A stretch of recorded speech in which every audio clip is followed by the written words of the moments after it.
Chapter है पौधों को जानिए, यानी पौधों के बारे में जानकारी के बारे में हम देखें कि अपने चारों ओर के पौधों का हमें परीक्षण करना है। आप क्या देखते हैं? कुछ पौधे छोटे होते हैं, कुछ विशालकाय यानी बड़े होते हैं, कुछ धरती पर हरे धब्बों की तरह दिखाई देते हैं, कुछ पौधों की पत्तियां हैं हरी होती हैं, जबकि कुछ की पत्तियां हैं यहाँ पर ललिमा युक्त होती हैं, यानी कि कुछ पौधों की पत्तियां हैं वो हरेपन लिए हुए होती हैं।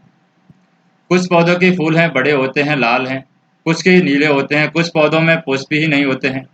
आपने अपने घर के आसपास, विद्यालय के रास्ते में, बाग बगीचे, विद्यालय प्रांगण में अनेक हरे पौधे यहाँ पर देखे होंगे। आइए हम पौधों के विभिन्न भागों के विषय में जानें और विभिन्न प्रकार के पौधों के बारे में यहाँ पर चर्चा करते हैं। जैसे ये पौधे का भाग है, तो पौधे के भाग में ये वाली जो चीज़ है यहाँ पर, ये क्या कहलाती है? जड़ कहलाती है। ये वाली चीज़ है, ये यहाँ पर क्या कहलाती है? पत्तियाँ कहलाती हैं। क्या कहलाती हैं? पत्तियाँ। और ये वाली चीज़ है यहाँ पर, ये वाली चीज़ यहाँ पर क्या कहलाएगी? तना कहलाती है। तो ये पौधे का के अंदर ये क्या कहलाएगा? फूल कहलाएगा। तो ये फूल है। अब हम बात करते हैं कि इनके बीच अंतर समझने की कोशिश करते हैं। क्या आप जानते हैं कि पौधे का तना कौन सा होता है, शाखाएं कौन सी होती है, जड़ कौन सी होती है, पत्तियां कौन सी होती हैं? तो इनके हमने नाम यहाँ पर लिखे हैं अभी। अब इसमें कलर हम डाल करके देख सकते हैं कि ये वाला जो पार्ट है ये हमारा क्या हो जाएगा? जड़ हो जाएंगे। इधर हमारा ये वाला जो पार्ट है, ये सेक्शन है हमारा ऊपर की साइड जा रहा है, ये हमारा हो जाएगा तना। फिर यहाँ पर ये जो है, ये यहाँ पर लगेंगी पत्तियाँ, यानी पत्तियाँ देखेंगे। यहाँ पर ये छोटा सा दिख रहा है, ये हमारा क्या हो जाएगा? फूल हो जाएगा। और यहाँ पर ये जो फल आ रहा है, ये हमारा क्या हो जाएगा? फल। ये वाला सेक्शन है, ये फल है, ये फल है यहाँ पर। तो हम इनको पहचान सकते हैं, पेड़ के अंदर हम इनको पहचान सकते हैं, पत्तियाँ, फूल, फल क्या होते हैं। अब बात करते हैं साग, झाड़ी और वृक्ष की। साग, झाड़ी और वृक्ष में क्या होगा? यहाँ पर पौधे के तने और शाखाओं को ध्यानपूर्वक देखेंगे। जो आपसे कम लंबे होते हैं, जिनकी लंबाई लगभग आपके बराबर है, उन पौधों को आप कंपेयर करेंगे। जो आपसे बहुत अधिक लंबे हैं, उन पौधों को आप देखेंगे। तो यहाँ पर तने को स्पर्श करना है, यह जानने के लिए कि तना कोमल है अथवा कठोर है। इसे धीरे से एक और मोड़ने का हम प्रयास करेंगे। हम देखेंगे कि कोई पेड़ का तना है वो कमज़ोर है या कठोर है या कोमल है, वो हम प्रयास करेंगे। ध्यान रखें कि वह टूटे नहीं, यानी कि पेड़ है टूटना नहीं चाहिए। हमें सिर्फ ये देखना है तना कि उस पेड़ का तना है वो कठोर है या कोमल है। लंबे पौधे के तने को मोटाई मापने का हम प्रयास करेंगे। जैसे कि नीम का पेड़ है, बम्बुल का पेड़ है, तो उन तनों की मोटाई नापने का हम प्रयास करेंगे। जैसे यहाँ पर हम देखें, पौधों के बारे में बताया गया, जैसे टमाटर। टमाटर का जो पौधा होता है वो कैसा होता है? छोटा होता है टमाटर का पौधा। कोमल उसका तना है, कोमल होता है, उसका तना हरा होता है, मोटा यहाँ पर नहीं होता है, कठोर यहाँ पर नहीं होता है। शाखाओं की बात करें, शाखाएं तने के आधार से, शाखाएं यहाँ पर तने के आधार से कोई शाखाएं हैं इसके टमाटर के अंदर नहीं निकलती हैं। तो दूसरा है साग, यानी साग टाइप का पौधा है ये टमाटर। आम की बात करें, आम बहुत लंबा होता है, इसका जो तना है वो हरा नहीं होता है, कठोर भी यहाँ पर नहीं होता है, मोटा ये होता है और कठोर होता है, यानी कोमल नहीं होता है। आम का जो तना है वो कोमल नहीं होता है। तने के आधार से बात करें, तने के आधार से शाखाएं यहाँ पर नहीं निकलती हैं। तने के ऊपर से आम के पेड़ में शाखाएं निकलती हैं। और पौधे का संवर्ग कौन सा है? ये वृक्ष कहलाता है। हमारा आम का पेड़ है, वृक्ष कहलाता है। इसी तरीके से नींबू की बात करें, नींबू थोड़ा सा लंबा होता है, इसका जो तना है वो हरा नहीं होता है, कोमल इसका तना नहीं होता है, मोटा भी इसका तना नहीं होता है, कठोर इसका तना होता है। और यहाँ पर तने के आधार से बात करें, जो शाखाएं हैं यहाँ पर तने के आधार से निकलती है। तने के आधार से मतलब जहाँ से तना स्टार्ट हो रहा है, जैसे ये पेड़ की क्या है? जड़ है, और यहाँ से तना स्टार्ट हो गया, यहाँ से अगर शाखाएं निकलने लग जाती है, यहाँ से निकलना लग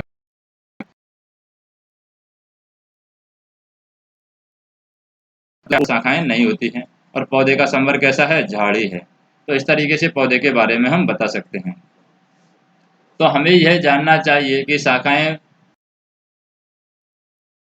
भूमि के पार निकलती है। हम परीक्षित सभी पौधों की सारणी के बारे में वर्गीकरण करेंगे, कुछ उदाहरण भी दिखाए गए हैं। आप अधिक कॉलमों को भर सकते हैं। जैसे सुझाव की बात करें, जैसे पौधे को कम से कम क्षति पहुंचाएं, इसलिए 4-5 विद्यार्थियों के समूह में ये कार्य कर सकते हैं। कोमल तने वाले पौधों के अध्ययन के लिए खरपतवार का हम प्रयोग कर सकते हैं, यानी कि गेहूं, चना, जौ, बाजरा इस तरीके के जो पेड़ हैं उनका हम अध्ययन कर सकते हैं। क्या आप जानते हैं कि खरपतवार क्या होती है? खरपतवार का मतलब होता है जैसे गेहूं के साथ में जो अपशिष्ट पदार्थ यानी अवशिष्ट जो पौधे उगते हैं, जैसे गेहूं के साथ में जिन एक्स्ट्रा चीज़ों को हम नींदते समय हटाते हैं, उन पौधों को कहा जाता है खरपतवार। तो खेतों में, बगीचों में या गमलों में कुछ अनचाहे पौधे स्वतः ही उग जाते हैं, जिनको हम उगाते नहीं हैं, अपने आप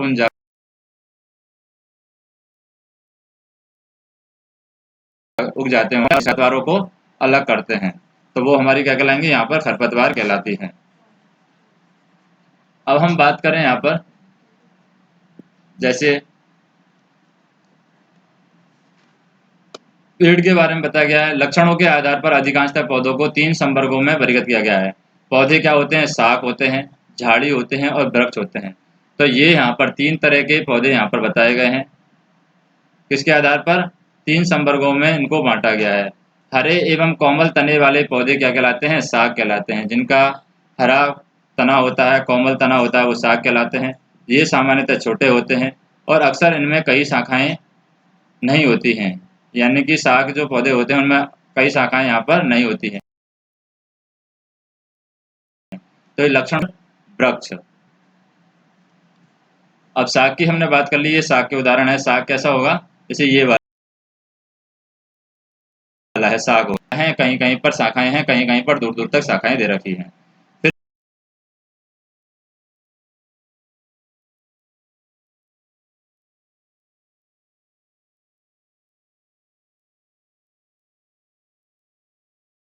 शाख इसका उदाहरण है, ये टमाटर का पौधा शाख का उदाहरण है। अब हम बात करते हैं, कुछ पौधों में शाखाएं तने के आधार के समीप से निकलती हैं और तना कठोर होता है, परंतु अधिक मोटा नहीं होता। उन्हें हम क्या कहते हैं? झाड़ी कहते हैं। तो यहाँ पर ये झाड़ी का परिभाषा हो जाएगी कि शाखाएं क्या है? तने के आधार से निकलती हैं, लेकिन तना मोटा नहीं हो जाती है। कुछ पौधे बहुत ऊंचे होते हैं, इनके तने सुदृढ़ एवं गहरे होते हैं। इनमें शाखाएं भूमि से अधिक ऊंचाई के तने के ऊपरी भाग से निकलती हैं। ये हमारे क्या कहलाते हैं? वृक्ष कहलाते हैं। तो वृक्ष, तने और शाखाएं यहाँ पर हो जाएंगी। अब हम बात करें, जैसे कि पहली जानना चाहती है कि मनी प्लांट, सेम, लौकी और अंगूर के तने किस प्रकार के हैं। इनमें से कुछ पौधों को हम देखें, शाख, झाड़ी और पेड़ से किस प्रकार भिन्न है। आपके विचार में कुछ को ऊपर चढ़ने के लिए, कुछ पौधे ऐसे हैं जिनको ऊपर चढ़ने के लिए सहारे की आवश्यकता होती है, जैसे कि बेल जो होती है। तो यहाँ पर हम बात करें, कमजोर तने वाले पौधे सीधे खड़े नहीं हो सकते, तो ये भूमि पर फैल जाते हैं। इन्हें क्या कहते हैं? बिसर्पी लता कहते हैं। तो बिसर्पी लता का ये क्या हो जाएगा? परिभाषा हो जाएगी कि कमजोर तने वाले जो पौधे हैं सीधे खड़े नहीं रह सकते और ये भूमि पर फैल जाते हैं, इसलिए इनको बिसर्पी लता कहते हैं। और जैसे यहाँ पर बेल पत्ते होते हैं, वो बिसर्पी लता के अंदर आ जाएंगे। जबकि कुछ पौधे हैं वो यहाँ पर किसी की सहायता के बिना भी खड़े हो जाते हैं,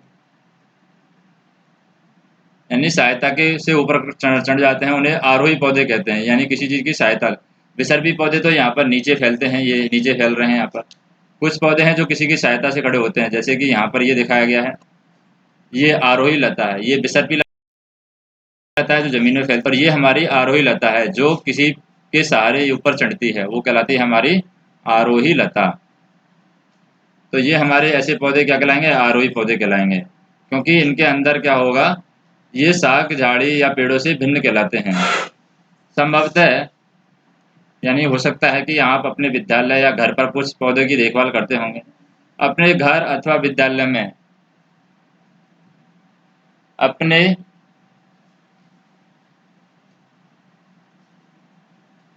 घर अथवा विद्यालय में पाए जाने वाले वृक्ष, झाड़ी या बिसर्पी लता के दो दो पौधों का नाम हमें लिखना है। तो दो दो पौधों के नाम हमें कैसे लिखना है? जो हमारे घरों में पाए जाते हों। अब बात करते हैं तना की। तना क्या होता है? अपने आसपास के पेड़ पौधे को देखें, उनके तने पर पाई जाने वाली विभिन्न संरचनाएं और भागों को हम देखेंगे। अपने अवलोकन की तुलना करेंगे, साथी द्वारा किए गए अवलोकन से बात करेंगे। क्या आपने देखा है, क्या आपके साथी ने देखा है? तने में पत्तियां, शाखाएं, कली, फल फूल होते हैं या नहीं होते हैं, उन तनों की हम बात करते हैं। तो तने में सारी चीज़ें होती हैं। यहाँ पर एक क्रियाकलाप दे रखा है कि 1 गिलास जल लेंगे, लाल स्याही लेंगे, साकी या पौधा लेंगे और एक ब्लेड यहाँ पर लेंगे। अब हमें क्या करना है, तना का क्या कार्य है। जैसे गिलास का 1/3 जल भर देंगे, जल में लाल स्याही की कुछ बूंदें डाल देंगे। अब साग के तने को गिलास में यहाँ पर रख देंगे इस तरीके से। अब अगले दिन इन शाखाओं का हम अवलोकन करेंगे कि इन शाखाओं के साथ में क्या हुआ है। तो क्या इस शाख का कुछ भाग है लाल लाल नज़र आने लगता है, तो कुछ भाग यहाँ पर लाल नज़र आने लगता है। ये हमें घर में क्रियाकलाप करना है कि एक गिलास लेना है, गिलास के अंदर पानी लेना है और पानी के अंदर कोई शाखा है हमें डुबे देनी है और ऐसा तना लेना है जिसके अंदर पत्ते हों और यहाँ पर लाल स्याही इसके अंदर डाल देनी है। और कोई भी लाल स्याही है तो दूसरे दिन हम देखते हैं तो ये लाल स्याही अपने आप कहाँ पर आ जाती है, पत्तियों पर आ जाती है। इसका मतलब हम कह सकते हैं कि जो तना है वो क्या काम करता है, लाल स्याही या जो भी अंदर होता है जड़ों के द्वारा या पानी के अंदर जो भी पोषक तत्व होते हैं उनको ऊपर ले जाने का काम करता है, यानी पेड़ को पहुंचाने का काम करता है। तो आपने देखा कि तने में रंग ऊपर चढ़ गया है। अगर इसे लंबे समय तक रखा जाए तो ये रंग पत्तियों और सिराओं में भी आ जाता है। तो क्या आप बता सकते हैं कि यह लाल रंग यहाँ पर कैसे पहुंचा, यानी ये रंग ऊपर कैसे पहुंचा, ये हमें बताना है। तो ये इस तरीके से लाल रंग यहाँ पर पहुंच जाता है। तने में जल ऊपर चढ़ता है और तने के खुले सिरे का विवर्धित दृश्य यहाँ पर दिखाया गया है, यानी इस तरीके से पत्तियों पर लाल रंग अपने आप आ जाता है। तो इस क्रियाकलाप से हमने देखा कि जल तने में ऊपर की ओर चढ़ता है, अर्थात तना जल का संवहन करता है। तो तना क्या करता है, जल का संवहन यहाँ पर करता है।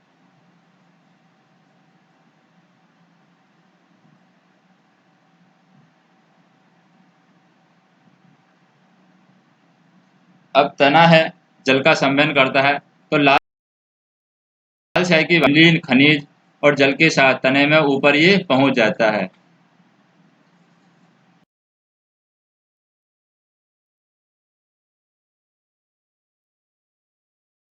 यानी चाय की बाती जल में जो विलीन खनिज है, जल के अंदर जो भी खनिज हैं, उसी तरीके से जो खनिज यहाँ पर तने के द्वारा पत्तियों तक पहुँचाए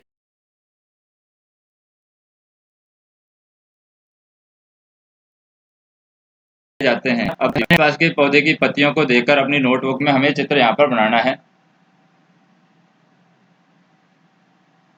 और अब इन सभी की आकृति, आकार और रंग कैसे हैं इनके बारे में हमें बात करनी है। तो यह तने से किसके द्वारा वह तने से जुड़ी होती है उसे वृंत यानी कि पर्णवृंत कहते हैं। यहाँ हम कह सकते हैं कि ये तना है हमारे पास में, ये शाखा है और शाखा के अंदर ये पत्ती जुड़ी होती है। और पत्ती है किस चीज़ से जुड़ी होती है, यहाँ पर एक छोटी सी लाइन होगी जैसे इस तरीके से पत्ती जुड़ी होती है। अब यहाँ पर जिस भाग से ये जुड़ी रहती है इस भाग को हम कहते हैं पर्णवृंत। तो ये भाग कहलाता है पर्णवृंत, यानी पत्ती का वह भाग जिसके द्वारा वह तने से जुड़ी होती है वो कहलाता है पर्णवृंत कहलाता है। और पत्ती के चपटे हरे भाग को हम क्या कहते हैं, फलक कहते हैं। फलक कौन सा होगा, ये वाला जो भाग है ये कहलाएगा हमारा फलक। तो पत्ती का ये वाला भाग कहलाएगा फलक। क्या आप अपने आसपास के पौधों की पत्तियों में इन भागों को पहचान सकते हैं? क्या सभी पत्तियों में पर्णवृंत पाए जाते हैं? तो जैसे हम बात करें पत्तियों का जो तना है, जैसे ये तना जा रहा है, इसमें ये वाला सिरा है पत्ती का, ये वाला कहलाएगा पर्णवृंत और ये पटल कहलाता है, यानी इसको हम बोलते हैं फलक। ये वाला भाग कहलाता है पटल कहलाता है। सेक्शन है ये क्या कहलाता है, फलक। बात करते हैं यहाँ पर जैसे पत्ती के विषय में और अधिक जानकारी प्राप्त करने के लिए विशेष छाप नहीं छोड़ती है, तो यह क्रियाकलाप आपको पुनर्विचार पर मजबूर कर देगा। अब क्रियाकलाप थर्ड हम देखते हैं, क्योंकि पत्ती यहाँ पर छाप छाप यहाँ पर छोड़ देती है। अब तीसरा क्रियाकलाप में हम देखें, एक पत्ती को एक सफेद रखना है। अब एक ही स्थान पर दबाकर हमें पकड़ के रखना है, अपनी पेंसिल को तिरछा रगड़ना है, यानी पत्ती को हमें कागज के नीचे है और अपनी पेंसिल को तिरछा तिरछा रगड़ना है। पत्ती को नीचे रख करके पेंसिल को हमें कागज के ऊपर रगड़ना है। तो अपनी पेंसिल को तिरछा पकड़ेंगे और नोक से कागज को उस भाग को नीचे वाली पत्ती है उसको धीरे धीरे हमें रगड़ेंगे। क्या आपने कुछ रेखाओं के साथ छाप दिखाई देती है? क्या यह छाप पत्ती की तरह है? तो पत्ती की इन रेखित संरचनाओं को क्या कहते हैं हम? सिरा। जो रेखाएं यहाँ पर बनेंगी वो कहलाएंगी यहाँ पर सिरा। तो छाप के द्वारा जो बनती हैं रेखाएं वो यहाँ पर कहलाती हैं सिराएं, या सिरा हम कह सकते हैं। जैसे पत्ती की इन रेखित संरचनाओं को सिरा कहते हैं। क्या आपने पत्ती के मध्य में एक मोटी सिरा दिखाई देती है? इसको हम मध्य सिरा कहते हैं, जो बीच में पत्ती के मध्य में होती है।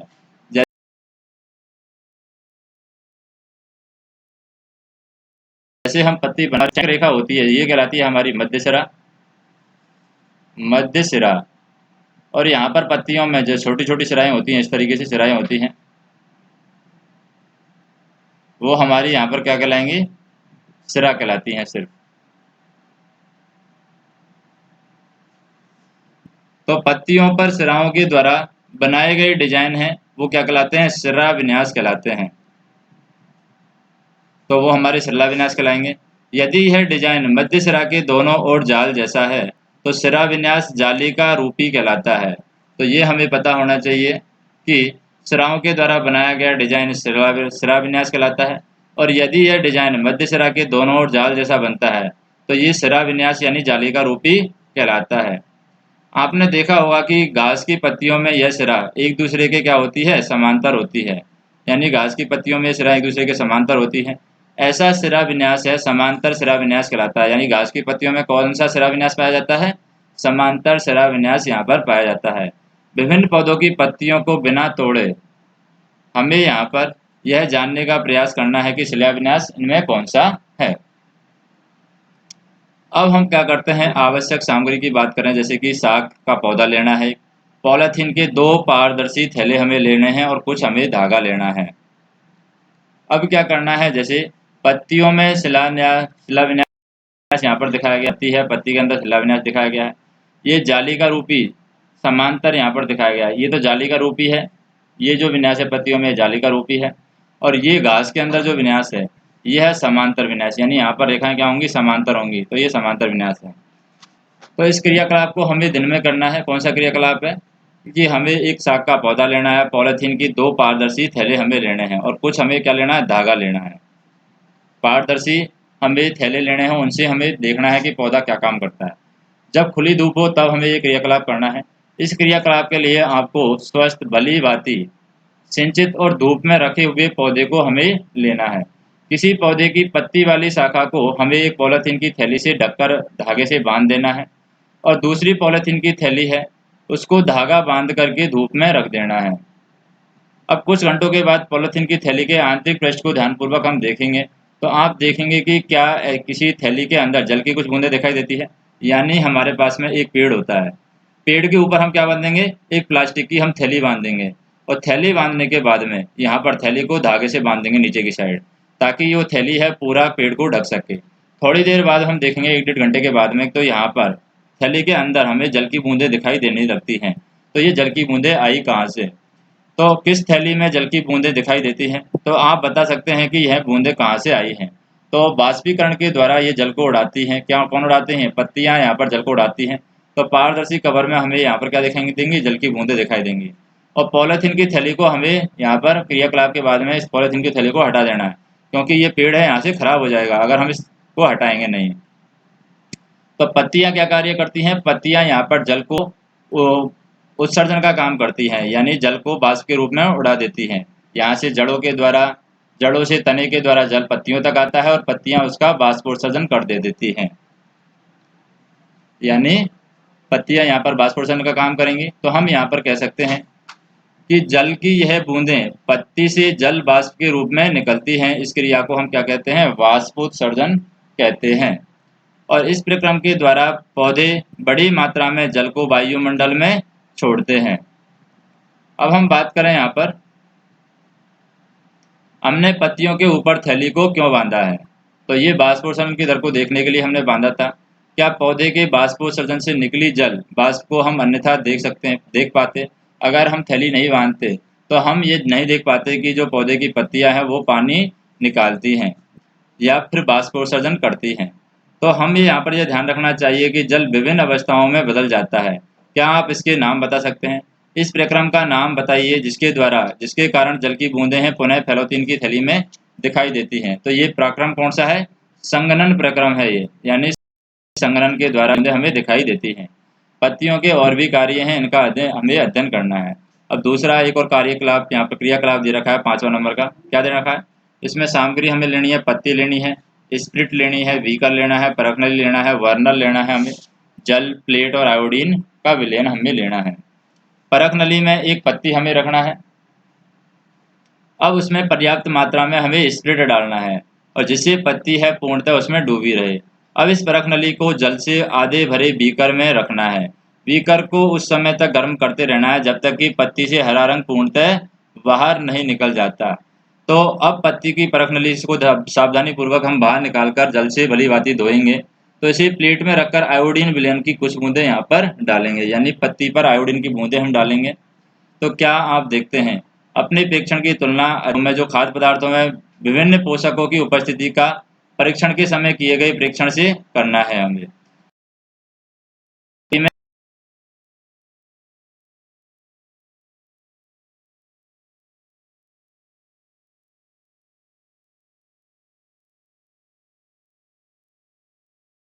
है परंतु पत्तियां हैं यहाँ पर क्या करती हैं? पत्तियां हरे रंग की इस पदार्थ का उपस्थिति में अपना भोजन बनाती है। अगर हरे रंग का पदार्थ उपस्थित नहीं होगा पत्तियां तो भोजन नहीं बनाएंगी। इस प्रक्रिया में जल और कार्बन डाइऑक्साइड का उपयोग करती हैं और यह प्रक्रम प्रकाश संश्लेषण कहलाता है। तो पत्तियां भोजन बनाने के लिए यहाँ पर जल और कार्बन डाइऑक्साइड का उपयोग करती हैं और ये प्रक्रम क्या कहलाता है? प्रकाश संश्लेषण हमारा कहलाता है। तो यहाँ पर पत्ती के लिए बताया गया है क्योंकि यहाँ पर इस क्रियाकलाप में स्प्रिट को गर्म करना होता है, अतः हम यहाँ पर कक्षा में इस प्रयोग को करके देखेंगे, यानी स्प्रिट के अंदर क्या होता है, स्प्रिट हमें खुद लाना होता है। तो यहाँ पर ये दिखाया गया है गर्म करके बैंगनी रंग की पत्ती है, जैसे हरे रंग की पत्ती, हरे रंग की पत्ती डाली थी, गर्म करने पर ये पत्ती कैसी हो गई है? बैंगनी रंग की हो गई है। और आयोडीन का विलय पत्ती को, तो ये क्या दिखाएगा? ये कलर है पूरा चेंज हो जाता है और यहाँ पर जो भी पत्ती के अंदर होगा वो हमें दिखाई देगा, यानी कि यहाँ पर जल और कार्बन डाइऑक्साइड है वो यहाँ पर पत्ती उपयोग करती है। तो किसके लिए प्रयोग करती है ये जल और कार्बन डाइऑक्साइड? ये प्रकाश संश्लेषण के लिए प्रयोग करती है। इस प्रक्रम में ऑक्सीजन है वो निकलती है बाहर, ऑक्सीजन निष्कासित होती है। पत्तियों के द्वारा संश्लेषित भोजन अंततः पौधे के विभिन्न भागों के मंडल के रूप में यहाँ पर संग्रहित हो जाता है। अब तक हमने क्रियाकलाप किए हैं उनमें हमने देखा कि तना पत्ती को जल पहुंचाता है और पत्ती जल का उपयोग करके भोजन बनाने के लिए करती है। पत्तियों से जल की कुछ मात्रा का यहाँ पर ह्रास है बाष्पोत्सर्जन के द्वारा होता है। और तने और पत्ती को जल कैसे प्राप्त होता है? ये कार्य कौन करती हैं? जड़, यानी जड़ है वो तने और पत्तियों को क्या देती हैं? पानी देती हैं, या जो भी खनिज पदार्थ जो भी पौधे को जरूरत होती है वो कौन देता है? जड़ें देती हैं। अब जड़ के बारे में हम बात करते हैं। जड़ों को हम देखेंगे यहाँ पर पहली और बूझों ने कौन से अपने पौधे को ठीक प्रकार से जल दे रहा है, यानी कि एक यहाँ पर पौधे को जल जड़ है तो वो पानी दे रहा है, एक में जड़ है ही नहीं, उसकी बात हम बात कर रहे हैं कि कौन सा पौधा है वो ठीक प्रकार से जल दे रहा है, जड़ वाला या बिना जड़ वाला। तो जैसे पौधे को जल दे रहे हैं यहाँ पर, ये पौधे को जल दे रहा है डायरेक्ट पत्तियों को, तो पत्तियाँ तो डायरेक्ट पानी नहीं पी सकती। और ये यहाँ पर बूझो है, पहली है, पहली किसको जल दे रही है? जड़ को। तो जड़ को जल देगी तभी जड़ है वो पानी को पत्तियों तक पहुंचा पाएगी। तो ये यहाँ पर सही तरीके से जल दे रही है और ये यहाँ पर गलत तरीके से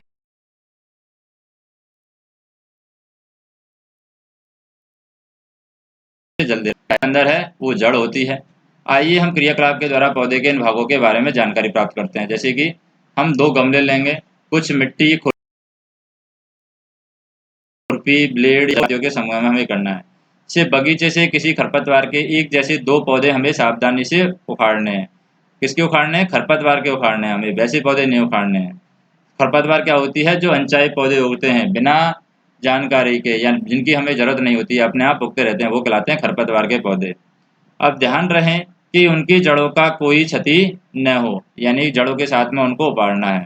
खरपतवार के अब एक पौधे को जड़ सहित खरपतवार का लेंगे, एक हम जड़ के रहित खरपतवार लेंगे, यानी जड़ उसमें काट देंगे, बिना जड़ वाला लेंगे। अब पौधे को एक गमले में मिट्टी डाल करके लगा देंगे। दूसरे पौधे की जड़ों को हम काट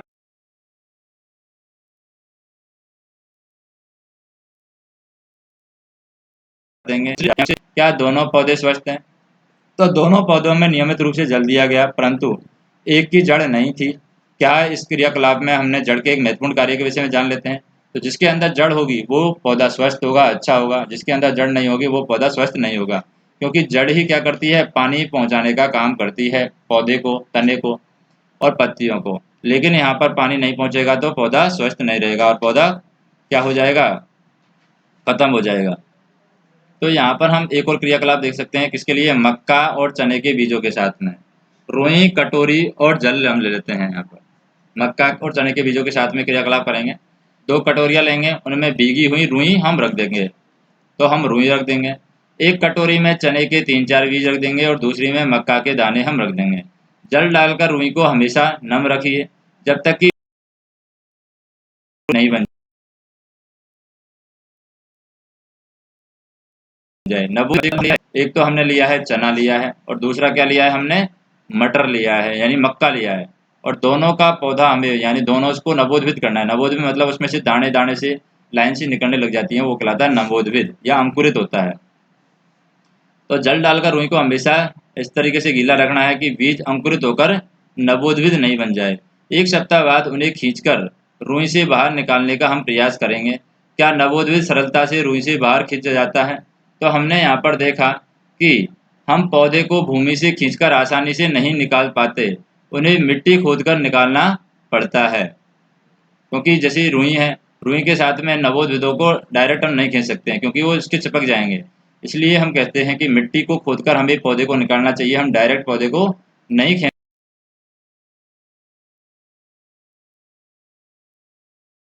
सकते। हमें मजे आए हुए रहते हैं, इसलिए यहाँ पर उनको खींचना,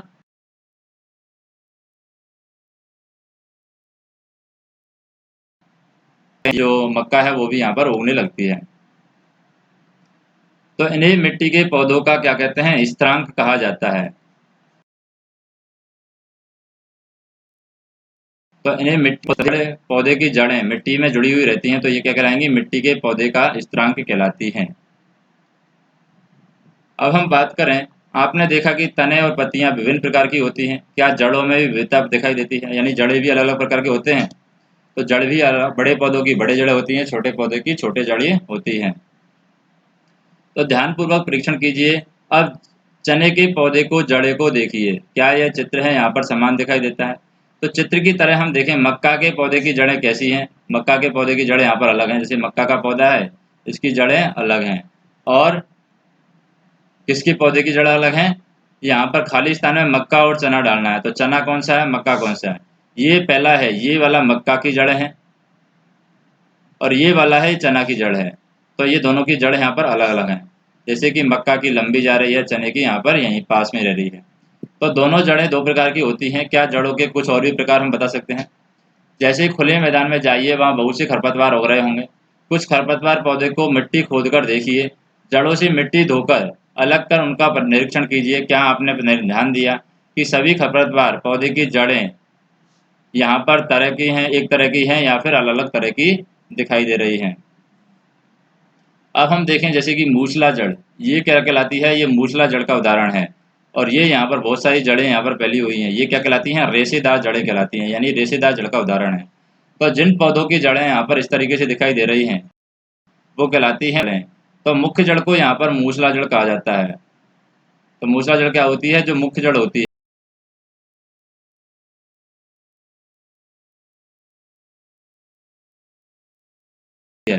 उस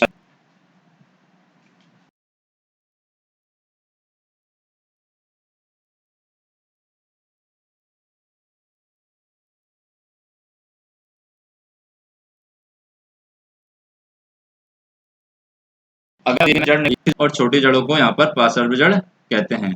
और जिन पौधों की जड़ें यहाँ पर इस तरीके से दिखाई गई हैं, रेशेदार जड़ें होती हैं, तो उनमें कोई मुख्य जड़ नहीं होती हैं। ये जड़ें एक समान दिखाई देती हैं, ये झकड़ा जड़ कहते हैं या फिर हम रेशेदार जड़ भी इनको इकट्ठे किए हैं। एकत्र किए गए खरपतवार पौधों की जड़ों को दो समूह में छांटना है। एक तो मूसला जड़ वाले पौधे को समूह को अलग करना है, रेशेदार जड़ वाले पौधे के समूह को अलग करना है। पौधे की पत्तियों को हमें देखना है, उनका सिरा विन्यास किस प्रकार का है। पौधे की पत्तियों का सिरा विन्यास हम देखेंगे कि पौधे की पत्तियों का जो सिरा विन्यास है, पौधे की पत्तियां किस तरीके की हैं। तो बूजो के मस्तिष्क में एक अजीब विचार आया। वह जानना चाहती है कि पौधे की जड़ें किस प्रकार की होंगी। उसे उस पौधे को उखाड़ने की आवश्यकता नहीं है। वह पौधे की पत्तियों को देखकर उसका होता है। तो पत्तियों को देखकर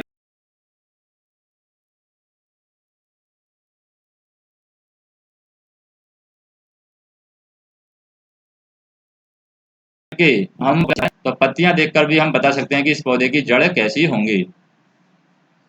जैसे यहाँ पर बात करें, क्या आपने ध्यान दिया कि पौधे की पत्ती के सिरा विन्यास जड़ के प्रकार में एक रोचक संबंध है। क्या उन सभी पौधे जिनका आप अध्ययन कर चुके हैं, पत्तियों का सिरा विन्यास और जड़ के प्रकार को हम देख सकते हैं। जैसे पौधे का नाम लिखना है, फिर सिरा विन्यास का प्रकार लिखना है, फिर जड़ का प्रकार लिखना है, जड़ कैसी है।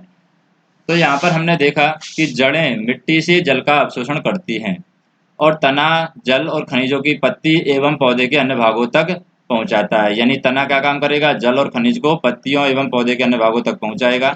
पत्तियां भोजन संश्लेषित करती हैं और यह भोजन तने से होकर के पौधे के विभिन्न भागों में संग्रहित हो जाता है। तो इस प्रकार की कुछ जड़ें हैं, जैसे कि गाजर, मूली, शकरकंद, सलजम और टेपियोका आदि को हम खाते हैं। तो ये जड़ हैं जिनको हम खाते हैं। जैसे गाजर की जड़ को खाते हैं, गाजर क्या है, जड़ है एक तरीके से। मूली जड़ है, शकरकंद जड़ है, सलजम जड़ है और टेपियोका है, ये भी जड़ है, इनको हम खाते हैं। हम पौधे के अन्य भागों को भी खाते हैं जहाँ भोजन भंडारित रहता है। तो एक तना दो तरफ मार्ग की तरह यहाँ पर दिखाई दे रहा है। तो ये जो तना है, ये वाला तना, ये दो तरफ मार्ग की तरफ दिखाई दे रहा है। यानी कि पत्ती के अंदर भी ये दिखाई दे रहा है, जड़ के अंदर भी ये दिखाई दे रहा है। क्या आप इस बात से सहमत हैं कि तना दो तरफा मार्ग की तरह कार्य करता है।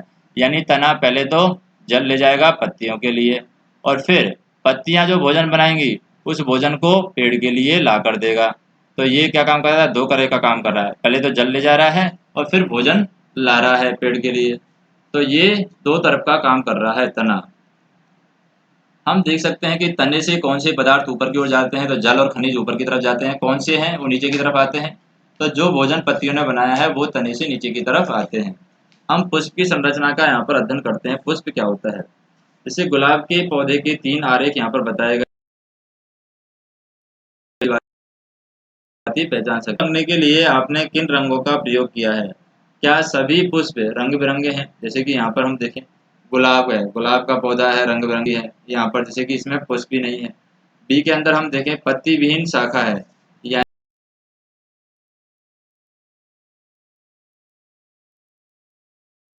यानी यहाँ पर फूल और पत्तियां और शाखा। तो यहाँ पर अध्ययन के लिए पुष्पों का चयन करते समय हमें गेंदा, सूरजमुखी या गुलदाउनी न लें, क्योंकि यह एक पुष्प नहीं है। जैसे गेंदा है, पुष्प नहीं है, सूरजमुखी पुष्प नहीं है और गुलदायनी है, ये पुष्प नहीं है, बल्कि पुष्पों का ये गुच्छ है। हम आगे पढ़ेंगे कि पुष्प क्या होता है और गुच्छ क्या होता है। क्या आपने घास, गेहूं, मक्का, आम अथवा अमरूद के पुष्प देखे। इनमें पुष्प आते हैं, जैसे घास के पुष्प आते हैं, गेहूं में पुष्प आते हैं, मक्का, आम या अमरूद के अंदर पुष्प आते हैं। क्या वे चटकीले होते हैं। इन पुष्पों का हम अलग अलग तरीके से अध्ययन करेंगे। जैसे पुष्प के अंदर हम बात करें, आवश्यक सामग्री एक पुष्प लेंगे, कलिका और निम्न में से किसी पौधे का दो पुष्प लेंगे। एक तो धतूरे का पुष्प ले सकते हैं, गुड़हल का पुष्प ले सकते हैं, गुलाब का पुष्प ले सकते हैं, सरसों का पुष्प ले सकते हैं, बैंगन का पुष्प ले सकते हैं, भिंडी का पुष्प ले सकते हैं, गुलमोहर का पुष्प ले सकते हैं।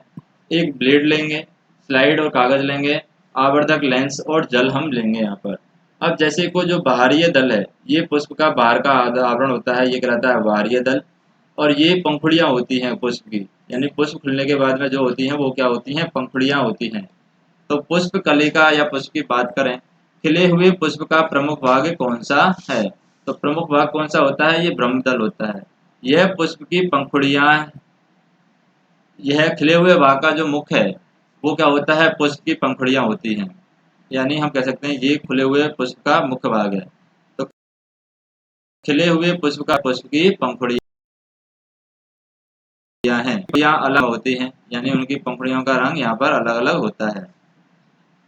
आपके विचार में कली का यह पंखुड़ियाँ कहाँ बंद हैं। तो ये पंखुड़ियाँ किसके अंदर बंद हैं, ब्रह्मदल के अंदर कली का प्रमुख भाग कौन सा है? क्या आपने ध्यान दिया है कि वह भाग छोटी पत्ती की भांति दिखाई देता है, उसे क्या कहते हैं? हम ब्रह्मदल कहते हैं।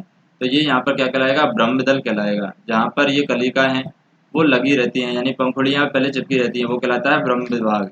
तो वह छोटा भाग या पत्ती की भांति दिखाई देता है, वो ब्रह्मदल कहलाता है। उसके ब्रह्मदल और पंखुड़ियों की भली भांति हम अवलोकन करेंगे और कुछ प्रश्नों के हम देखेंगे कि पुष्प के अंदर कितने ब्रह्मदल होते हैं। इसमें कितने होते हैं? तो ये ब्रह्मदल स्वतंत्र होते हैं।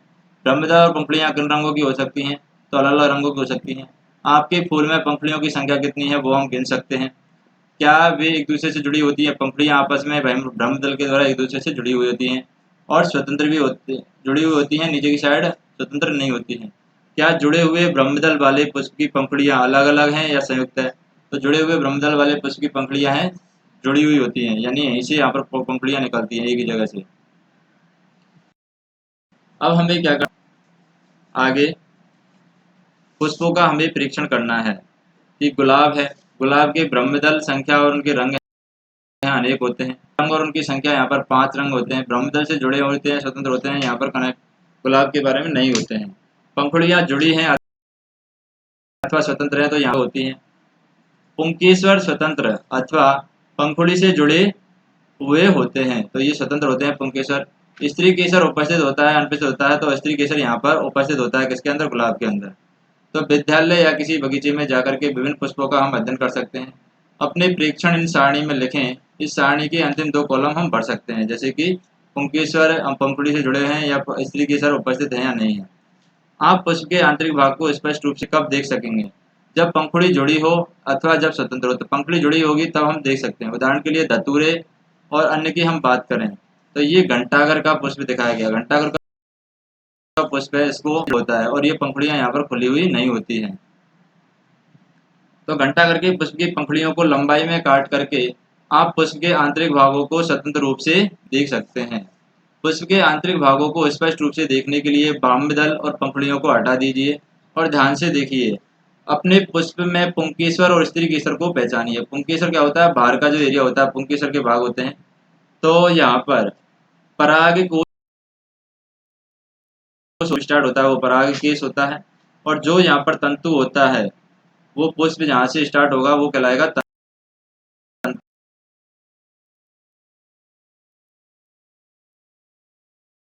कई प्रकार के पुंकेसर यहाँ पर बताए गए हैं।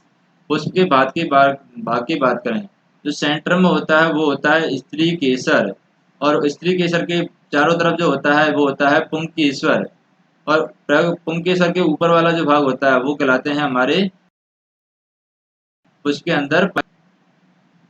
तो क्या पुंकेसर के दोनों भागों को पहचान हम सकते हैं? क्या पुष्प में पुंकेसर की संख्या ज्ञात कर सकते हैं? पुंकेसर का चित्र बनाकर उसे नामांकित कर सकते हैं।